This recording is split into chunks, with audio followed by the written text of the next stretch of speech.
Bem, boa noite a todos. Já todos foram cumprimentados e nominados aqui, então boa noite a todos.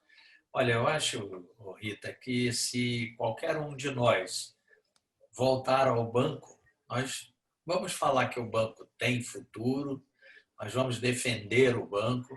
Eu tenho procurado, depois que você marcou essa live, eu tenho procurado ler um pouco mais sobre números da Caixa, algumas informações. E a gente, hoje, eu estava vendo nessa cerimônia que a Miriam acabou comentando, eu acho muito estranho mesmo que no lançamento de um novo programa, poucos falem sobre o programa, né? Falaram lá sobre diversos outros assuntos, mas não falaram detalhe dos programas.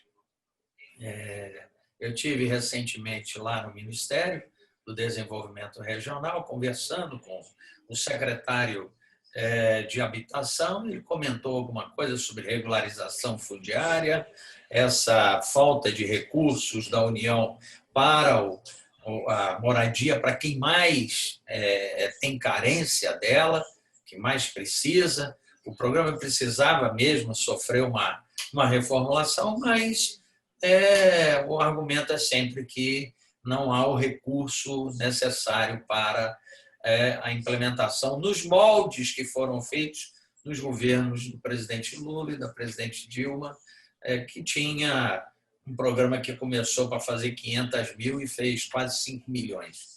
Então, isso nos preocupa, me preocupa também, porque eu vejo uma busca silenciosa de ir enfraquecendo a Caixa Econômica. Na nossa época lá, e você foi testemunha, a gente estava discutindo, não, por que está tirando a Lotex da Caixa Econômica? A gente criou, acabaram com a raspadinha e até hoje não voltou. Então, é uma coisa que é inexplicável algumas ações que a gente vê, mas silenciosamente tiraram a raspadinha da Caixa Econômica, né? Agora, também recentemente, no ano passado, né, houve aquela mudança nas emendas parlamentares, que trazia uma receita também para a Caixa Econômica. Então, perde-se receita de prestação de serviço nesse serviço à União. Agora, nós estamos tratando aí de uma redução da remuneração que a Caixa recebe do FGTS. Então, para administrar todas as contas. Né? E a gente não falou aqui no passado o quanto que foi importante a centralização dos depósitos do FGTS na Caixa Econômica, que deu transparência, que deu informação e que isso traz uma tranquilidade ao trabalhador. Então, nós estamos vivendo esses pontos. Para mim, ao analisar a medida provisória, eu acho tão estranho uma medida provisória que tem 2 artigos apenas, um que faz menção, olha, você pode mexer nas suas subsidiárias, comprar, vender e fazer tudo. E a outra, você diz apenas que essa medida tem validade até o final de 2021. Acho que é muito pouco para uma coisa tão importante que é a Caixa Econômica e as suas parcerias que nós temos. Como eu acho também assim um pouco uma falta de transparência quando se vende aquilo que tem maior valor dentro da parceria que a Caixa tem com os franceses, que era o seguro habitacional. É o seguro do financiamento habitacional. Esse era o que tinha mais valor. Então, isso foi feito meio rápido, foi feito sem uma informação, um oferece 1,5 bilhão, o outro oferece 1,520 bilhão, e aí como é que a gente... por que não botou isso num leilão, então, onde, olha, quem deu 1,5 milhão dá 1,550 milhão, quem deu 1,520 milhão dá 1,6 milhão. Então, essas coisas é que preocupam a gente. Agora, a Caixa tem um poder, e o futuro que eu vejo da Caixa, estou com 5 minutos aqui, o futuro que eu vejo da Caixa, a Caixa ainda tem um ativo muito grande, ainda inexplorado, que nós, estávamos trabalhando, que o Nelson depois deu encaminhamento, que o Hereda começou esse trabalho lá com uma empresa de habitação, para a gente diminuir esses custos. Agora, é uma incoerência grande, né? Falar assim, hoje eu ouvi o presidente da Caixa falar, não, a Caixa nunca deu na sua vida um lucro tão grande. E realmente, né, lucro de 21 bilhões aí no exercício passado. Mas por que então privatizar? Por que isso? Qualquer governo gostaria de ter tranquilidade com as suas empresas, dando um resultado positivo. Acho que o Jorge Matoso trabalhou muito isso, o Danilo de Castro reergueu essa empresa naquela época difícil do FGTS, o Hereda deu encaminhamento, Maria Fernanda, todos que estão aqui, a Miriam, todos que estão aqui, deram esse encaminhamento para fortalecer a empresa. A empresa veio mudando de patamar. Quando, lá em alguns anos atrás, o lucro era 1,5 bilhão, 2 bilhões, aí passou para 3, depois passou para 6, e aí agora nós estávamos indo para um lucro de 12 bilhões, ali entre 10 e 12 bilhões. Para mim, houve uma alteração aí na visão que foi dada quando o atual presidente da Caixa entrou, e aí questionou o provisionamento e tal, e tirou um resultado que o Nelson e os empregados da Caixa fizeram na gestão do Nelson em 2018, e o resultado caiu. E eu queria até que o Nelson ouvisse isso, porque o resultado dele ia ser muito maior do que os outros resultados. Que bom que o Nelson deu um resultado maior, que o Pedro Guimarães está dando um resultado maior. Então, o porquê disso?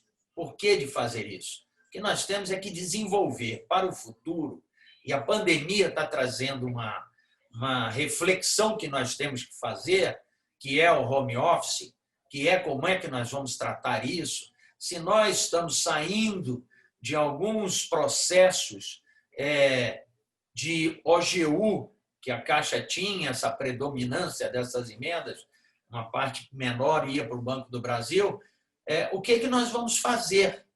Né? Esse é o questionamento. O que os nossos engenheiros, o quadro técnico de advogados, o quadro técnico que nós temos todos. Então, eu acho que nós temos que desenvolver as nossas potencialidades. Nós temos condições de ter uma nova empresa de cartões, uma nova empresa de loterias, uma nova empresa de seguridade.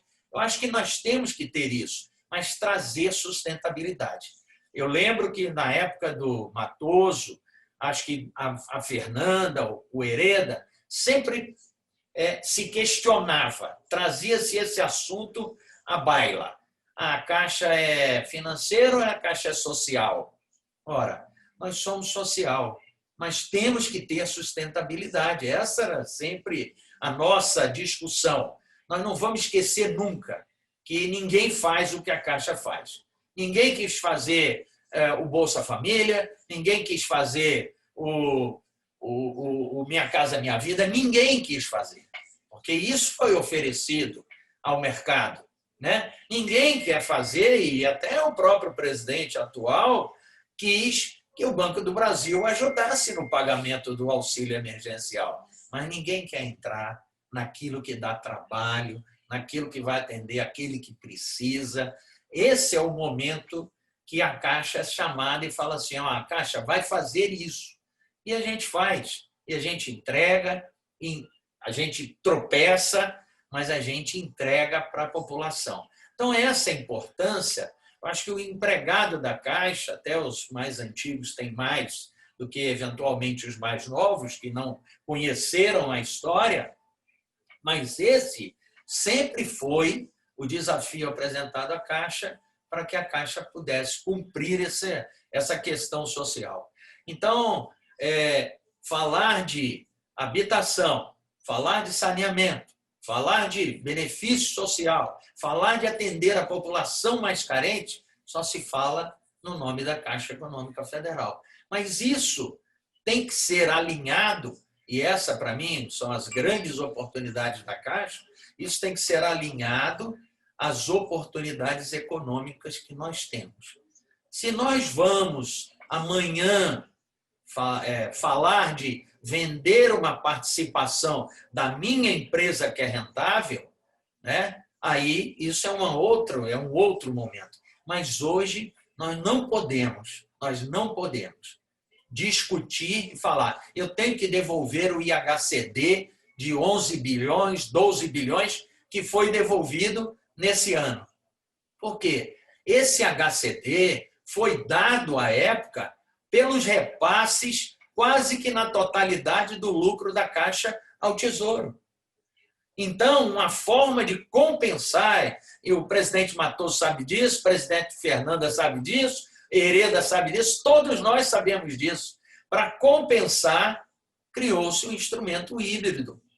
Então, hoje, por que eu tenho que pagar o instrumento híbrido?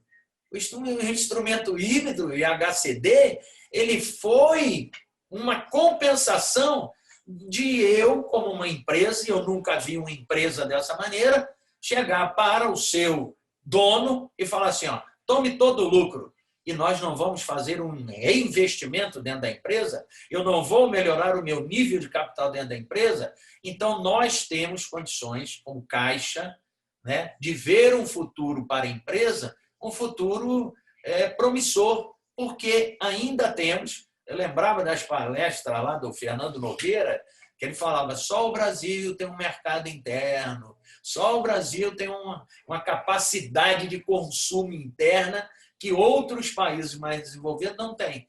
Então, eu vejo sim, Rita, nessa pergunta, qual o futuro da Caixa, eu acredito muito que nós temos condições de lutar. Lutar com as nossas forças internas, nossos empregados, lutar com aqueles que já saíram, mas que têm condições de contribuir, lutar no parlamento, lutar com alguns ministros, lutar com todas as forças possíveis para que se estanque esse processo de depreciar a empresa ao longo dos anos que sempre ocorreu. E a empresa sempre dá uma resposta, trabalha e tudo mais. E olha que nós não podemos esquecer, eu acho que vou deixar aqui uma sugestão. Duas coisas importantes dentro da empresa que tiram a tranquilidade daquele que vai trabalhar. FUNCEF, Saúde e Caixa. Acho que essas duas coisas são temas de assuntos futuros aí que a gente não pode abandonar. Essas coisas estão sangrando o funcionário da Caixa. E o futuro que se apresenta nas discussões que a gente vê hoje, elas não são favoráveis aos empregados. Então, deixo aqui minha sugestão. Agradeço muito essa oportunidade de falar para todos e revê-los aí, principalmente Miriam, que eu não vejo há algum tempo, Fernanda também, Matoso, meu amigo Danilo de Castro e meu irmão Jorge Hereda, que de vez em quando eu vou visitar ele lá na Bahia. Um abraço para todos.